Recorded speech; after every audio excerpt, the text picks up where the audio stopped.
everybody, and welcome to the Impulse Fan Series podcast. I'm Andrew, joined as always by Brendan and Josh. Say hi, boys. Hey.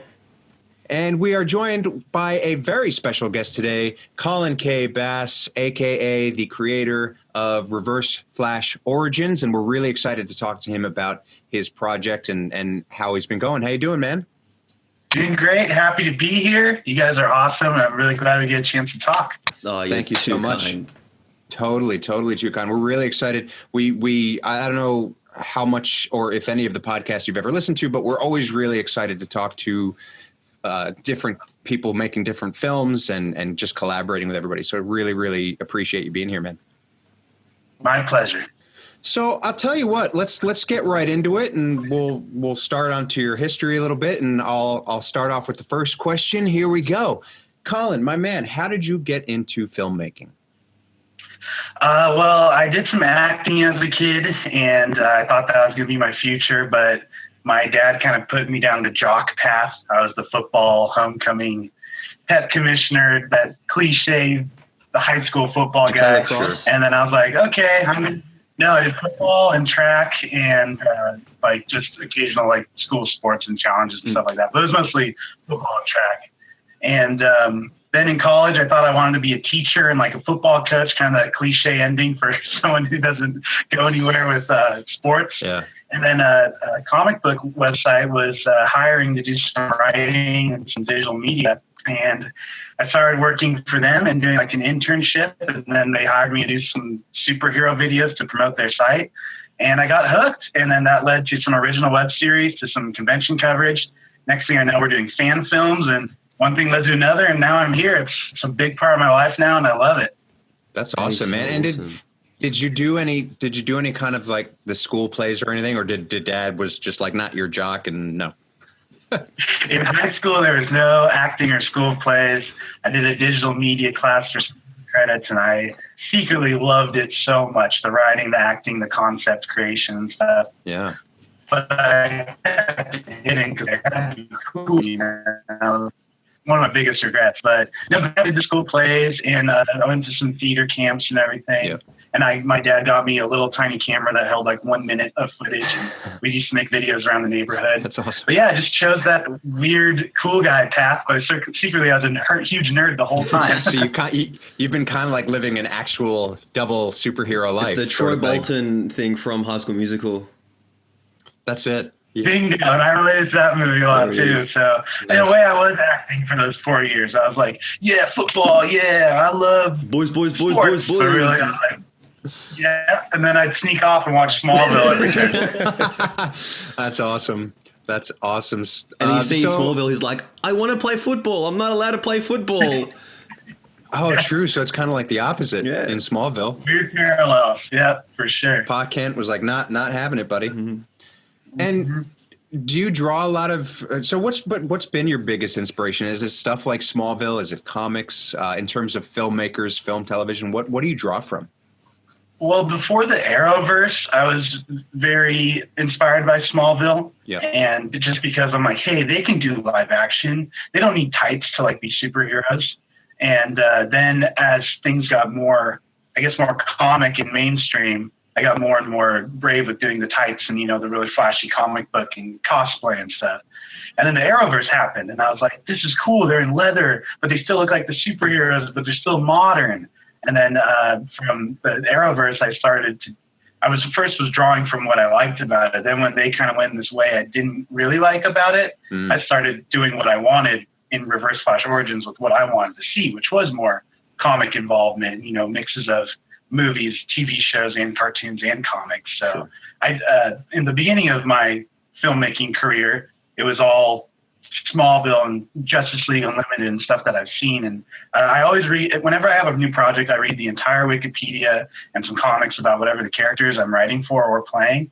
So that's another thing too. But ever since the Arrowverse happened, I felt like they did such a good job of fusing real life and comics on like a doable level. Yeah. So that was a huge inspiration. But then right around F4 of Reverse Flash Origins, I was like, you know, I don't want Batman Young there. I want Connor Hawk from the comics. And so that was when I started being more brave with my writing. Right. Yeah. Okay. Well, do you know, that's interesting because speaking of Smallville, I remember when I first started watching Smallville, how excited I was because I'm a big Superman buff, right? Like I love Superman, but probably, I don't know, halfway through the first season, I was kind of weirded out because I was like, wow, they're introducing so much to it. And I don't think at the time, because at the time, when did Smallville come out? Like 2006? 2001, I believe. 2001?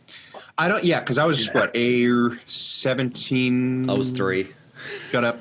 I was like 17, and I don't think I really appreciated the fact that they were doing it. I was like, oh, they're bringing too much into it now. But now I look at it, and I'm like, oh, that, to quote you, it's just really brave. It's like, this is cool. Like, you don't have to stick to one sort of mythos. I think the more that you can just bring out your own thing and cross it over. It's like, you know, comics have been around for 80 years or whatever.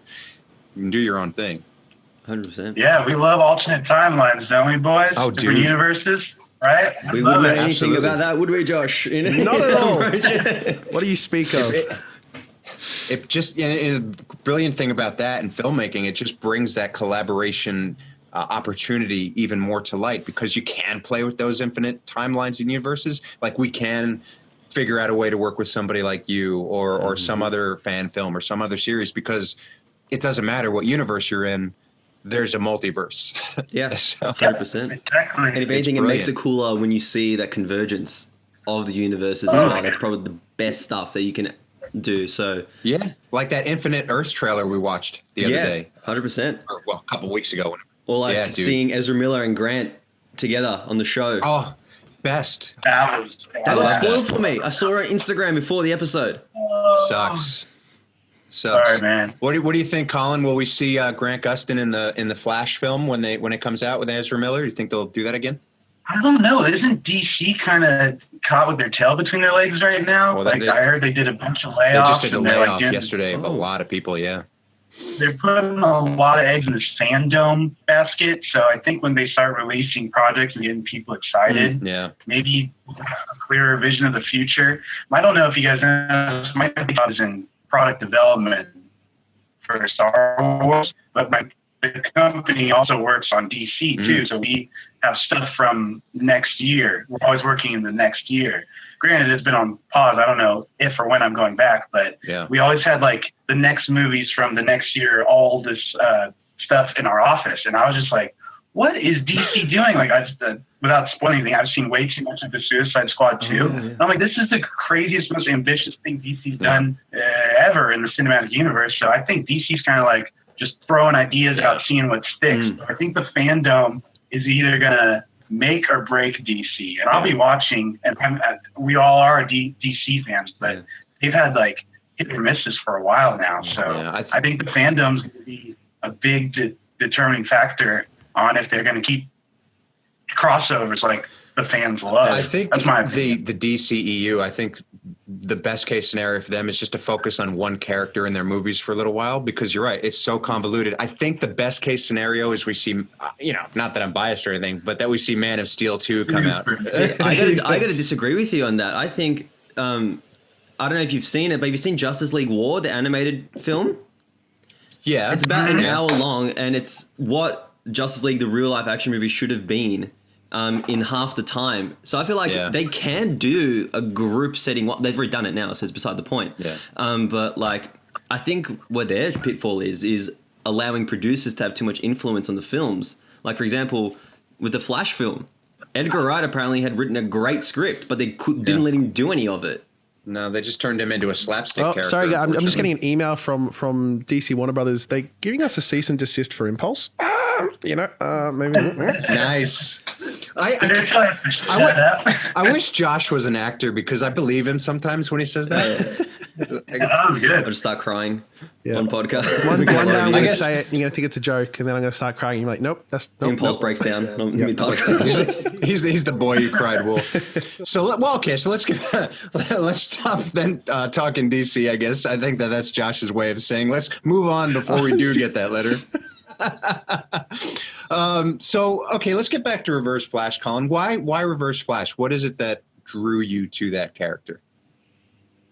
Well, the story behind Reverse Flash all starts from Arrow, honestly.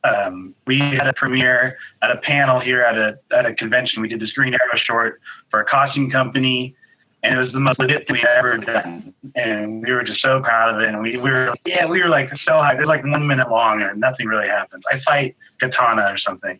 And after the premiere, it was on this little tiny screen, and we did a Q&A. And then after the panel, I walked out, and the owner of Nerdbot approaches me. He goes, "Hey, I really liked your Arrow short. I'd love to work with you. Is there something you want to do?" I was like, "Well, I have this idea where Nightwing and Harvey Bullock get kicked out of Gotham and have to go to Bloodhaven. We make our own kind of Nightwing Bloodhaven origin story." Yeah. So we try that. It gets caught in production hell. We have like 90% of the episode filmed, but it doesn't go anywhere. And Elvin contacts me again. He goes, "Hey, do you have any other ideas, something that we can do on our own?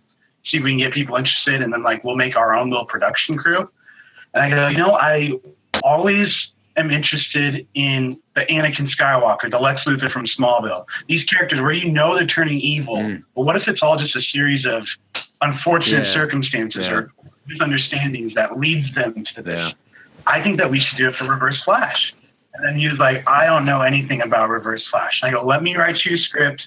Just hang on. I want it to be the anti-hero thing where he thinks he's doing the right thing, but just due to unfortunate opportunities and like things going wrong and him and Barry just kind of clashing heads, he is going to become the greatest enemy of the Flash, but you're still kind of rooting for him at times." Yeah.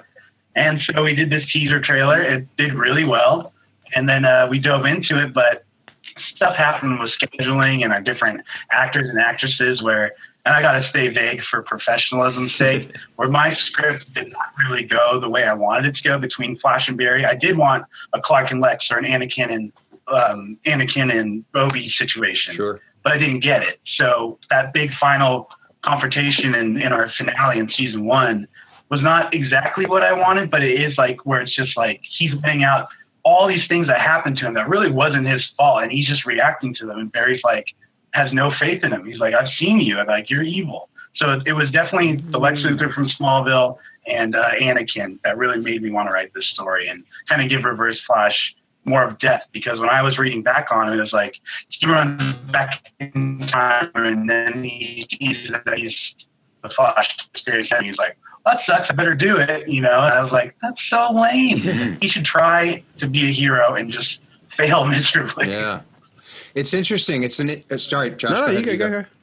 Oh, I was just gonna say it's an interesting point of view. Like I've always loved that about the Lex Luthor character from Smallville, because you do feel for him. Even the Suicide Squad movie, like wasn't really a fan, but it's like it's interesting where you take criminals, quote unquote, and you make them the protagonists, and you start to feel for them and their story, and it's like, oh, there's a reason that they are the way they are, but I kind of want them to succeed, sort of thing. Yeah. And I would kind of have Eobard do one good thing, one bad thing, one good thing, one really bad thing, and it would just and then when like we threw the future Eobard, and he's like, "Yo, it's over, dude. Sorry, this is who you become," and he's just like, "Damn," and then that just sets the rest of it in motion. And then season 2, he just kind of gets delusional. He's like, "Well, I locked Flash away. I'm the hero now," and he still sucks. So he broke the tie. I think there's something really enticing about the concept of the fall of a hero, and then the redemption arc, I guess, but especially the fall of a hero. And I think we've been seeing in kind of more modern film content that, the more relatable you can make that arc, and like you said, having it's just one bad situation after another. I think it's the Joker factor was probably the perfect, kind of film to showcase that, is that, one bad day. people can relate. And it just shows, I guess it's a scary thing, but it's also kind of, it grounds people in that it's like all it takes is one little thing bad after day another to turn even the sanest man to lunacy. Exactly. Even. And I think people like that. People like to explore that. How close can we get Brendan's to... eyes got a little bit too wide there for my how not close can tell we the get obsession. to that dark side? A good example for me personally is, have you all seen the film Nightcrawler? Jake Gyllenhaal? Oh, Gyllenhaal? Yeah. So when I watched that film, right? So wait, was that everyone has seen it or? I have. Okay. So the short of it is he's like he's a cameraman for a like news thing. Well, he does his own thing, and it's like he keeps going further and further. You know, so at first he's like just filming. You know, oh, there's an accident, go film it, this and that. But then he starts actually breaking into people's homes and things to actually get like he preempts some of the accidents and things and tries to get into really dangerous situations to film.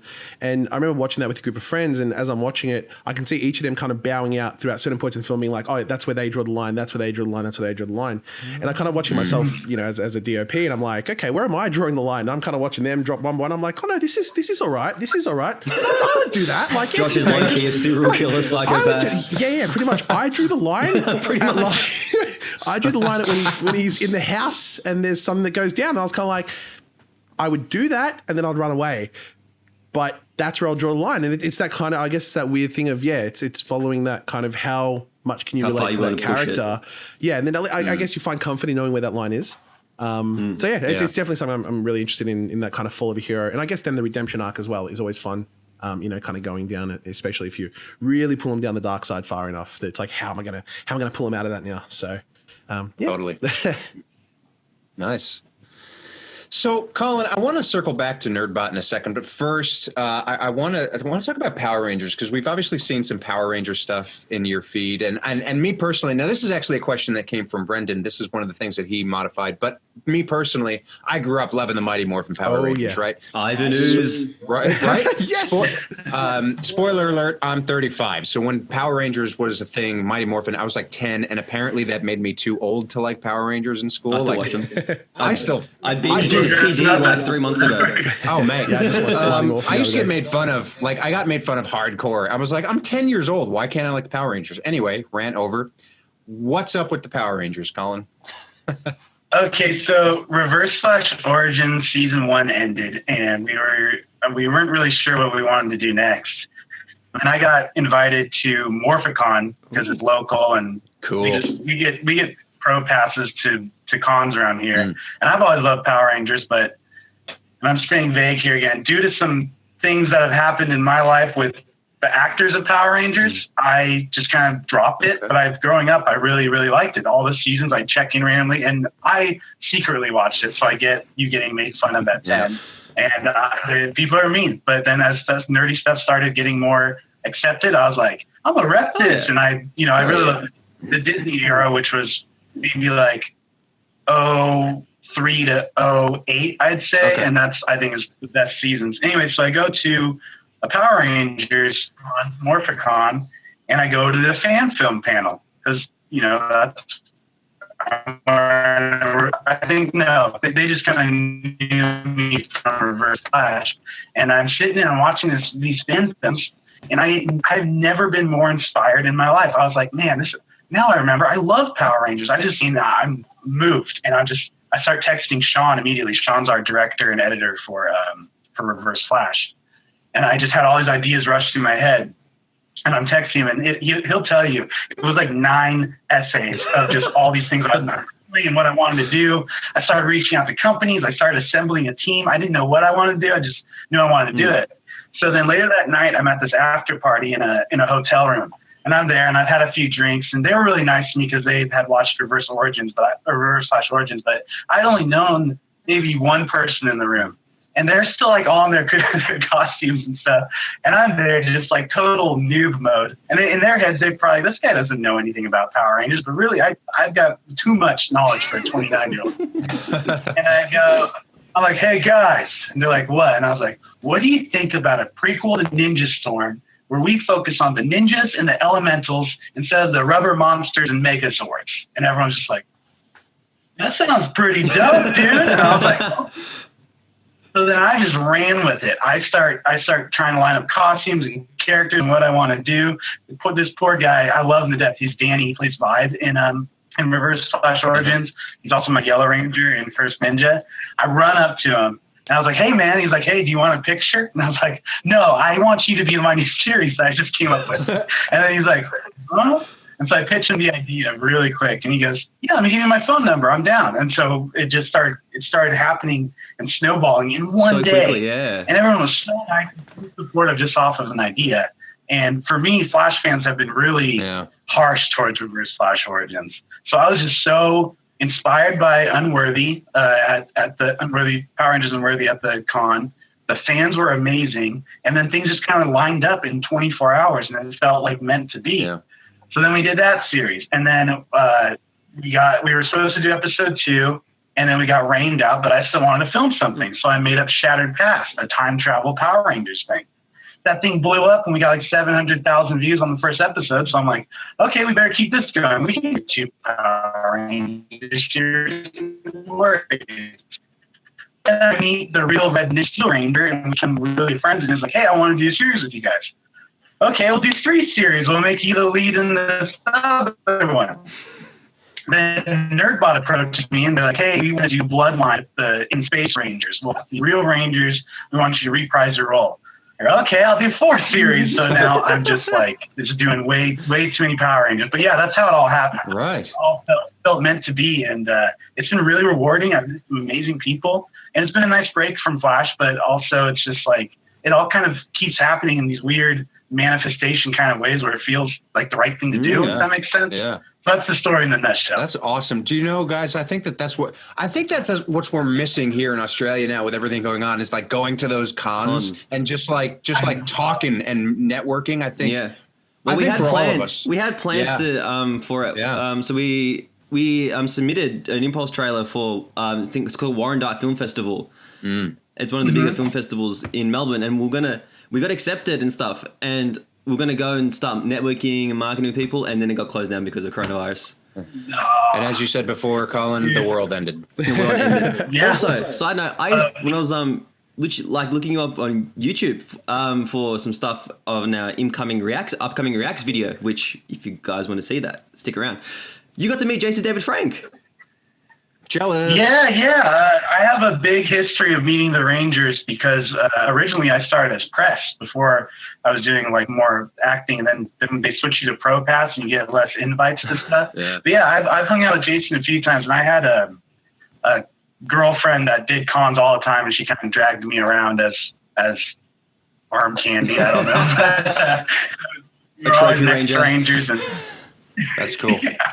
And so we did a lot of like after parties and events and signings and stuff with them. So Power Rangers was kind of always in my life in one way, but I only really dove into the fandom, like fan films and stuff of it late 2018. And things have never been the same. And then now we're working with 5 real Rangers, and they've been amazing through every filming process. And, we can't pay these guys. We're all doing it because we love it. So it's like the fact that they're like, we like what you're doing. We're going to hop in and be our characters that everyone loves. That's cool. And I'm there like weaseling my way in and like, yeah, I'm a Ranger too, but I'm just some huge guy. But it's still really fun. That's awesome. Yeah, cool. Well, just quickly, Brendan and Andrew, FYI, you guys never knew this because I've done a few fan films in the past. This was actually, I don't know if you can see it on my phone. This is something I actually did years ago. I wrote maybe it's not going to feature film script. Okay, can't really. Why don't I know about that? Joshua, I wrote a Power Rangers feature film script. I'm looking for a reason to buy a Power Ranger costume. I did concept art. I did the whole shebang away. And Brendan, you and I are going to go to Anarchy Cosplay, and we're going to do this. Done. Why don't I know about this? I want to be the Blue Ranger.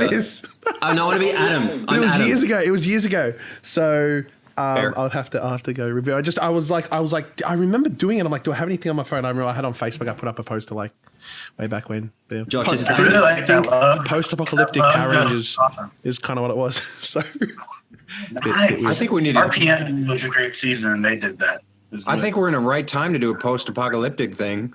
I'm just saying. Joshua, our masks can be the face coverings we have to wear. So if they get out of the Power Rangers suit, they're exposed to the elements, so they have to stay within their Power So we're like Ninjetti now? Is that what it is? Yeah, stay in their morph suits. That's cool. So Colin, let's circle back to Nerdbot. So you've mentioned Nerdbot a couple times. So what exactly is Nerdbot? How did that come to be in your life? And walk us through that a little bit.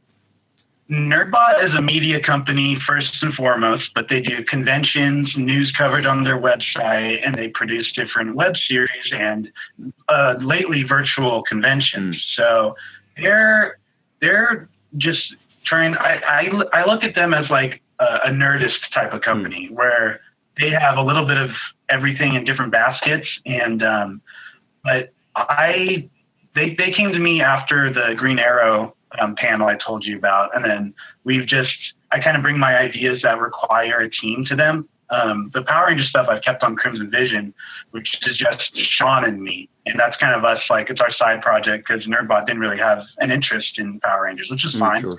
Then our Power Ranger stuff did pretty well stats-wise, and different opportunities arose. And then they got their hands on, I connected them with the idea of Bloodline with DJ Rivers and Andros from In Space. And now they're doing a Power Rangers thing. So they're hopping aboard because they like what we're doing and that one too. But they basically do different conventions, after parties, they're really great at networking, but first and foremost, the media manager is a really good friend of mine, and he just believes in the projects I pitched to him. And he does others, like Arrow Unlimited wasn't my idea, and there's this Daredevil one that wasn't my idea, but the ones I've brought to him have done pretty well. So we just kind of run with each other. I help him out with stuff. He helps me bring my ideas to life. But it's just a really great company that's on the rise, really. And they're just in the nerd community in digital ways and in physical ways, really. Cool. Question with the Arrow Unlimited. I was looking at, I think it was episode 2. You had the fight scene you have in the bar with I think Katana. Is that from the comic? Or is that from the Green Arrow like thing you showed at the con, or was that like inspired by that? Oh, no. So in Arrow episode 2 isn't out yet, but Arrow episode 1 where I fight Katana in the bar, is that what you're referring to? Yeah. No, that happened just kind of by happenstance. One of our stunt guys has the Katana aesthetic, and then he has a costume, and he's a very talented dude. And so we put that into the script because it was like we're trying to gender bend everyone, you know. So and we just wanted to do. Oh, we need another female turned male character to kind of really accentuate what the idea is, what we're trying to do. Sure. So no connection to our first Arrow thing, but it was still really fun. It was a cool fight. I had a lot of fun. It looked cool. Yeah, I really liked it. That's awesome. I had a tech question. Sorry, I just had a quick tech question for Arrow Unlimited episode 1, or I guess the rest of the episodes. What are you guys filming on? Because I know it's like obviously a lot of dark night scenes in that, and it looks really good and clear. And you can still see a lot of stuff. Yeah, I know. Yeah. Not like the Game of Thrones finale. Yeah, it's the Black Magic. I don't really know much about cameras. I should because I'm all the time. But I know it's the Black Magic. They have all the bells and whistles and great ISO. Do I sound like I know anything? Colin, I know exactly how you feel whenever Josh talks to me about anything. The one thing we will tell you, Black Magic is an Australian company, so I didn't even know that. Oh, cool. Yep. There you go. Well, Black Magic made by Da Vinci. Well, no, so yeah, Da Vinci's. Never mind. Yeah, Australian. Yeah, awesome. So I was just looking at that. Looks really nice. Sorry, Andrew, you were going to say before. No, I was actually. Well, it's actually a great segue because we're talking about the camera. We're talking about film. Concept of films. What's your process of making a film, man? From like conception, funding, promotion, releasing. What walk us through that process? I'm a big believer in just talking about things and like manifestation, like just kind of like, let's say I have an idea. I love talking about it, even though it might not go anywhere. Yeah. And if there's something I really believe in, I talk about it a lot. So I gauge how the way I see it is I'm on 2 different teams. I'm on the Nerdbot team and I'm on the Crimson Vision team. They cross over on Reverse Flash. There's no real plans to finish it until people want it. I'm just being honest. Yeah. But so I kind of decide if it's coming from my brain at least, but I'm kind of just a yes man because I think that everything I'm doing now is temporary and I just want to make the most of the time that I have. And I'm just like, yes, I'll be in this. Yes, I'll be in this. Let me read the script, and I just want to do more while 1, I'm young, and 2, this is still popular, and 3, that people want me to be in their stuff. Sure. So, but if it's my idea, first thing I do is I throw it at which team I want it to be, which team I want to go to. And then from there, I build my cast of who I want in it, reach out to them, and then I don't write I'm really weird, and there's the other writers on both my teams completely disagree with me. You guys might disagree with me.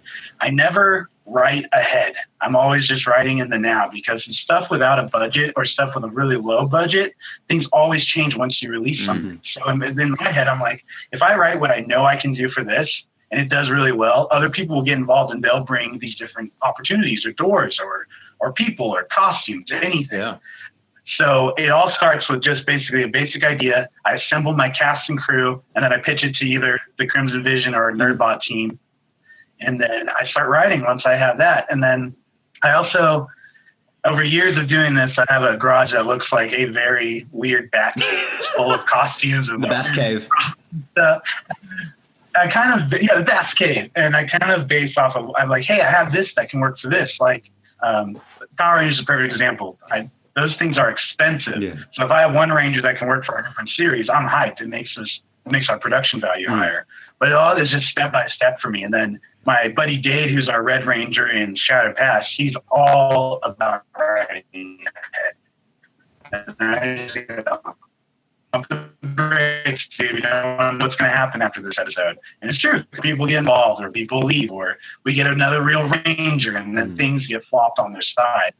So my process is really weird, but it's always really in the moment. And I hope that answers your question. I feel like I'm rambling, but I've learned not to get disappointed and not to overwrite myself. Yeah. You know? No, We fell into that pitfall a little bit. Yeah. did you? We did. Well, we changed the season a lot. Well, I mean, we have 3 whole new arcs within Keep talking. My doorbell just rang. Keep talking. Okay, yeah. We have right back. three whole new arcs in our first season, which we're never there. And it only just came kind of out of, once we wrote and went through and we're like, you know what, we can actually set all these new threads, and it just kind of kept expanding and, you know, we're kind of throwing into season 2 and Sonic Boom and all the different things. And yeah, like you're right, it just keeps expanding. Like, and that's the thing, I guess, when you're working with, you know, DC and comic book stuff, and there's just so much you can do. It's like, well, hey, I think we had this conversation at one point, Brandon. We're like, how much can we just shove into the one thing? Yeah, because like, that's our thing, is as much fan service as we possibly can. And if we can add more stuff in there, we try to work it in. Whereas then you probably take a different approach. You go, okay, this is everything I have. And then when other opportunities comes along, you have that freedom in order to branch it off. Yeah, I mean, and on the negative side, not to like put a downer, but just being realistic, people quit. People don't get along. Co-stars get romantically involved and break up, you know, or not romantically, you know, like I just, everything's in my head and in my experience, everything's so temporary. I used to write far, far ahead, but now I just have an overarching story of who I know will stick with me until the end. And I kind of just on that. I have the beginning. Like I knew how Reverse Flash was going to end after writing episode 1. I know how Shattered Past and First Ninja and all my Power Rangers stuff, I know how that's going to end because I'm safe. Yeah. But I'm not stuck on those endings because I know things will either add or subtract as we release these episodes. Yeah. And it's sometimes it's a great thing. Like, sounds like you guys, you release that trailer and people go, I want to get involved.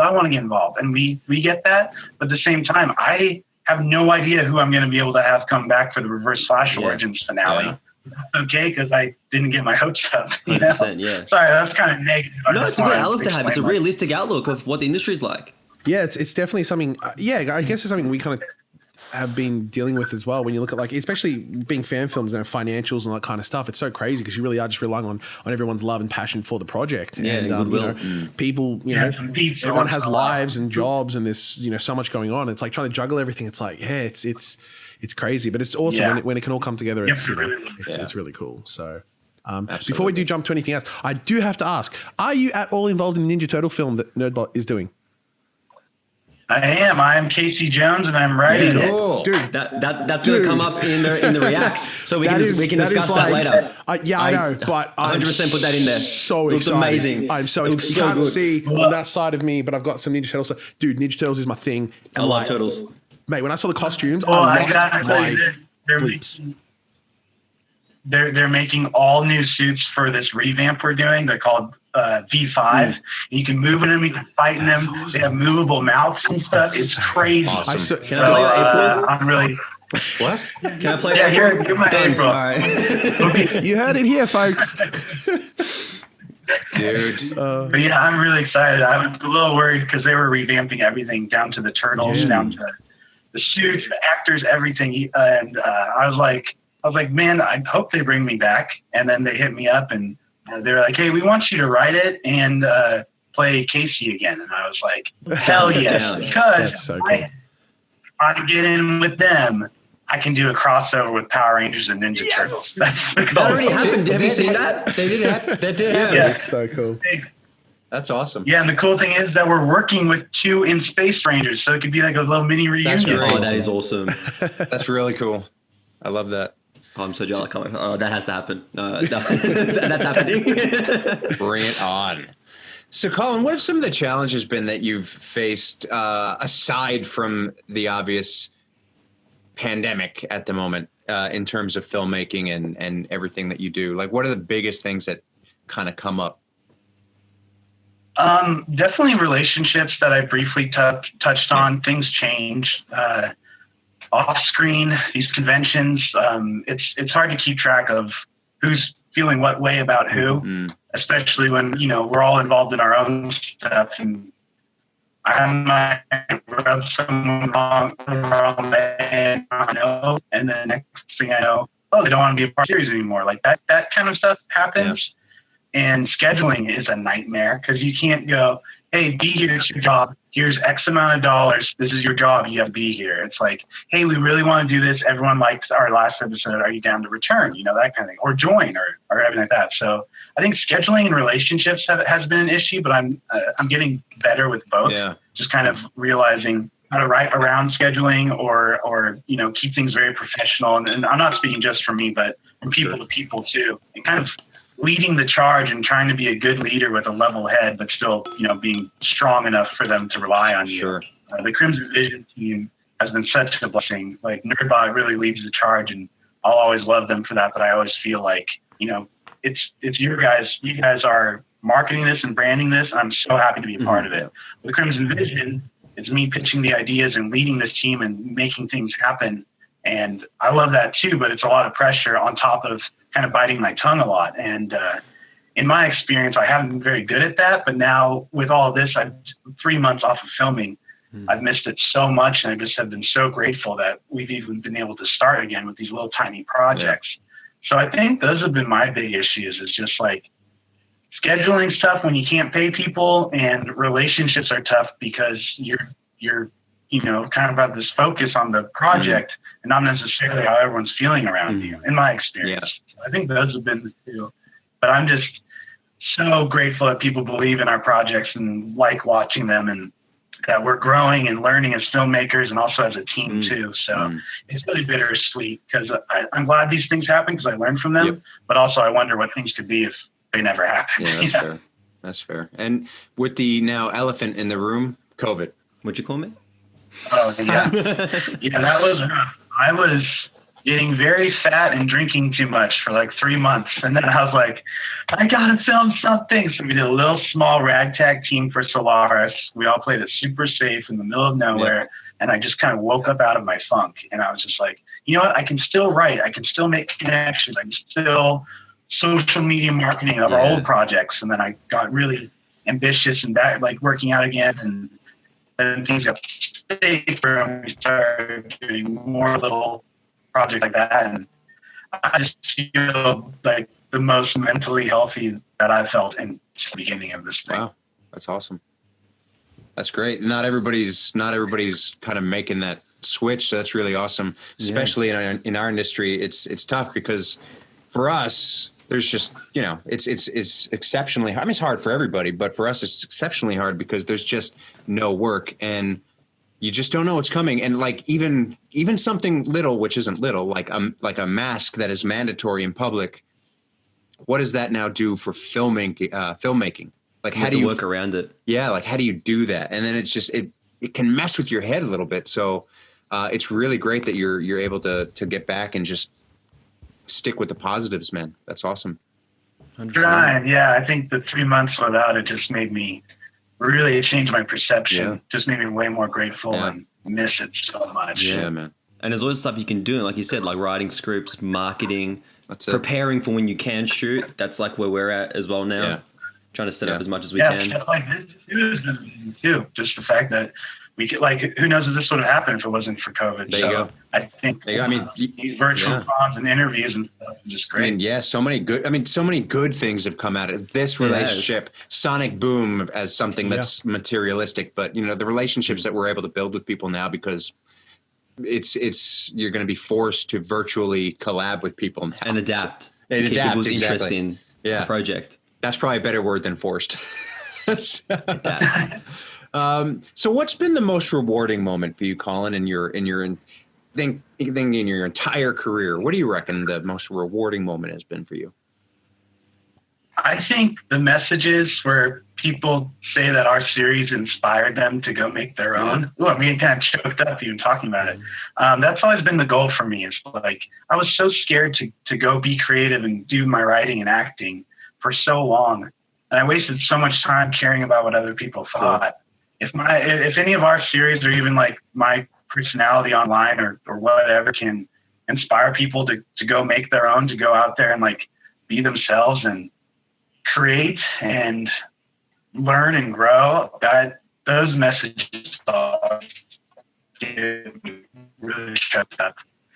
And on the opposite side of things, I love panels and premieres where I get to see the audience reaction, see if they laugh at the jokes I write, or when it's time to feel a certain way. But by far, when I hear about people that are like, hey, I watched your show and it's made me start writing, or it's made me start acting, or I'm going to do my series, or stuff like that, like that's always been the goal. And it's like just so humbling and so rewarding. Then there's like the attention whore part of me that's like, I love when people watch my stuff in front of me. So the panels and the premieres have been amazing, but mostly when I see people getting out there and being creative because of what we do, that's been the best. Yeah. And in terms of those people that get inspired by you, what would you say to them that might help them get started in making their own film or getting into the industry? What would you give to them? I would say make sure you surround yourself with people that share your vision. I wasted so long filming with people that I always owed favors. They would just like, yeah, I'll be in it. And then I always felt like I owed them after. But in my mind, I think in all of our minds, we're just happy to be out there creating and being in these worlds that we've loved since we were kids, So that's my first piece of advice, is just surround yourself with people that share your vision and your passion. Sure. The second one is don't be afraid not to release something, because I feel like I learn something new in between every action and cut, how to act better or different, or even things about the camera that I don't know too much about. But I think it's important. You don't have to feel like you need to release things, because you're going to learn and grow from every project. And I think that's one thing I take pride in, is that we're always trying to get better, one episode after the next. And then on top of it all is just try to stay positive. I think that when you beat yourself up, and I'm sure we can all relate, when I watch our older stuff, I'm just like, oh, what was I thinking? But in the things that led us to here, and here is technically the best we've ever been.